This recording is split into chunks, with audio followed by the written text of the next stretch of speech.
Welcome back. This is an incredibly hard video for me to make. I'm gonna try my absolute hardest not to cry, but I'm struggling with that literally already. As you can see by the title, I lost my best friend.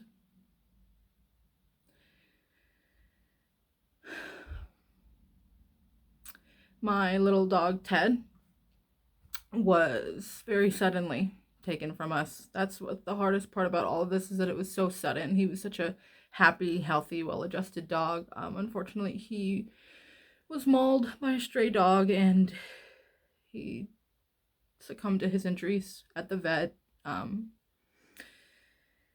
worst part of the entire thing is that I wasn't even here for him when he needed me. I was out that weekend. Thank goodness for me, my partner was home and immediately, rushed him to the vet. He started to do x-rays and started treatment, but unfortunately he didn't even make it past x-rays. He passed on the x-ray table. I won't get into the gruesome details of his body. It was gruesome. That was honestly like a month ago that he passed. I haven't really been able to talk about it. I kind of just don't want to talk about it publicly. But I definitely don't want questions of where he is suddenly when I continue on with content that doesn't include him. So I do have to just briefly explain why he won't be in content going forward. The month since he's passed, I've thought about making this video a lot, but like I said, it's just a really hard video to make. In addition to that, I also got incredibly sick.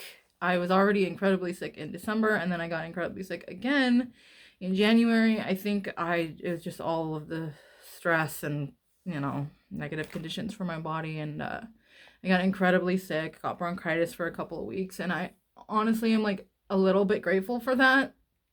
Hear me out, because it was such a hard grieving time for me. Like, I understand that for a lot of people, a dog is just a dog. It's just something that lives in their yard, but Teddie was, he was a lot more than that to me. That little man slept on my pillow for 9 years.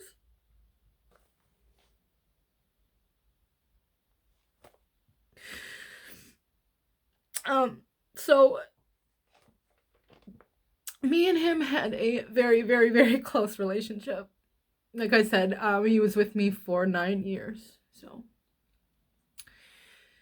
it's just hard to move forward without him, but frankly, it's gonna have to happen. I should have brought a tissue. It's gonna have to happen. So we're just gonna push through. I just keep thinking the like one comforting thought that I keep having is that, like, yes, this hurts so badly,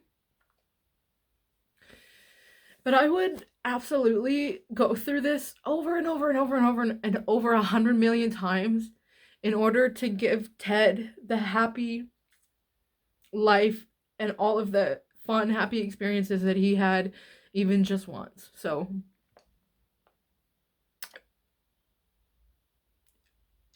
yeah, that's the whole thought. That's just what's kind of getting me through. It's like, yes, this sucks, but like, frankly, worth it. Worth it. So I just want to talk a little bit about Ted and his life. And I don't think I ever even got the chance to really talk too much about him with you guys.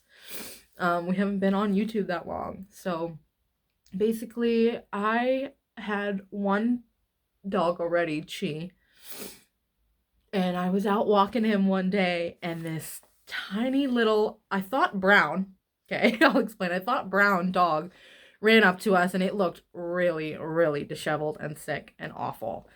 And it was just, he was just like the friendliest little guy. He ran right up to me and he was like wanted to jump up on my lap and everything. And of course I wouldn't let him. I didn't know if this dog was sick and I didn't want him to get my dog sick. But basically I, had my, had someone deal with Chi at the time and took Teddie home and bathed him. And turned out he wasn't brown. He was a beautiful white, but he just had so much dirt and mud and everything caked on him that he looked brown when I first saw him. He also was missing a ton of hair. His entire back and some of his side were incredibly inflamed, red, irritated skin that was completely missing his fur. Turns out he had mange incredibly, incredibly bad. He most likely lived on the streets his entire lifetime, about 6 months or so before I found him. Just because of the state of him, it would have taken him quite a while for his teeth and his state to get that bad. So he probably was born as a stray, and I found him on the street as a stray. And basically we went through months of hell. We had medicines and medicated shampoos and supplements and treatments, and it was never ending with that little guy for the first year of his life, because I didn't find him until he was really on death's door. He was not doing well. And so I think that's really why me and him are so closely bonded, because we spent so much time healing him together. In the beginning, I had to do hours and hours of medicated baths and drying him and doing, sitting with him to make sure he wasn't itching his irritated skin and all that stuff. So just I took him from the worst of the worst and dragged him through it all and showed him the light at the end of the tunnel. And I never forgot that experience that me and him had together. And obviously he didn't either. He was so incredibly appreciative of that. And he always showed me. He took it upon himself to be our head of security. He absolutely kept our yard free of anything that he perceived of a threat. He was so protective of me. He would get so incredibly jealous and concerned if I would be around other dogs or anything like that. He never went too crazy with it, but I could tell he did not like it. He would get so upset. And he was just a little light. His little bobble walk everywhere. He was such a source of just energy and happiness in our life. And it's just it's been kind of sad and quiet in the house after him. It just, it's just little things when I, go to open the door to come in after I've gone to the grocery or something, and I don't hear him bark behind the door. The other dogs don't bark when people approach the house, and it's the other dogs don't chase the rabbits out of the yard or things like that, which are just some of the little ways in which Teddie would contribute that I didn't really appreciate as much as I should have until he was gone. I honestly cried. It was 3 days or so after he passed, and I walked outside and I was just, enjoying the sun and all that, and I just looked over and there was all these birds in the yard just doing regular bird things, just eating on the ground or what, just a bunch of birds on the ground doing their thing. And it broke me. I just burst into tears. I thought that was so disrespectful. I was just angry. I know it sounds silly, but it's I was so angry that those birds would disrespect my Ted and his yards like that.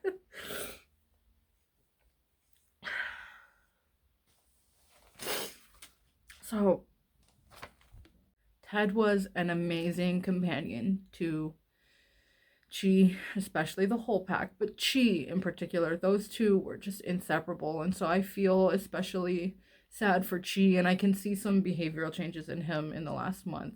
He's lonely. He misses his best friend. He's acting out a little bit because he just, unfortunately for him, he did watch Ted be mauled. He didn't watch him technically pass, but I think he understands what happened to him. So I don't think he's confused. But he's obviously very sad and lonely. He keeps looking up in the chair that Ted would always lay on, confused as to he keeps looking for Ted. He's clearly like looking for him. Well, at least he's not still. Like I said, we're a month out now, but for the first like week or so, he kept looking for him. Um, so that's a little difficult, but I'm just appreciative that she had such an amazing best friend and someone to just be with and keep him company whenever I wasn't around to do so. So I was really appreciative of that because she doesn't really do that well on his own. He needs like someone, a little buddy. And I'm just really, really appreciative of how comforting Ted always was. That's what's kind of difficult. It's like this is the first hard thing that I can even remember going through that Ted isn't here to comfort me through.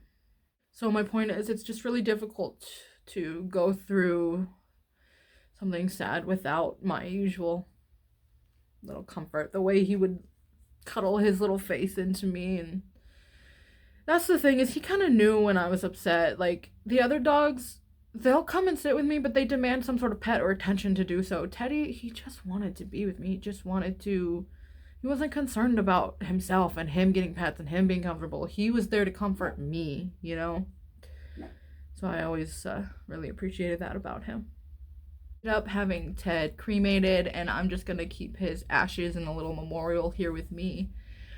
My first thought honestly was like to go like dump his ashes somewhere or something like that. I don't know why that was my first thought. I think that's just like a stereotypical thing to do with someone's ashes. But the more I thought about like, well, where should we dump him or something like that, it occurred to me, I was like, Ted wouldn't want to be dumped anywhere. He would want to be with me. He would want to spend the rest of eternity next to my side. So that's what that we decided to go with. And with that said, let me show you his little memorial. So we got his ashes back in this beautiful wooden box, and they embroidered his name across the top in gold, which I thought was perfect. This was a nice little touch that I didn't even know they were going to include. They made a little footprint of him, of his little foot. And then I just kind of had some candles, and I went and got a specifically white candle in remembrance of Ted, and I like to light that and think about him. We've got that nice little memorial that'll always be there, and I've also ordered both for me and my ex, because my ex is basically the co-parent to these dogs. He knew these dogs their entire life, grew up with them, raised them just as much as I did, so he is suffering just as much as I am in this loss. So I got me and him a little urn necklace, essentially. So I'm going to put a tiny bit of his ashes in the urn. That way I can wear the little necklace urn, because like I said, if it's only right to have Ted next to me. Like that, the only time that dog wasn't immediately shoved up to my side touching me was when I forced him away for some reason. So I feel like hanging around my neck right next to my heart is the perfect place for Ted to reside forever. I don't know what to say. I don't really know how to end this video.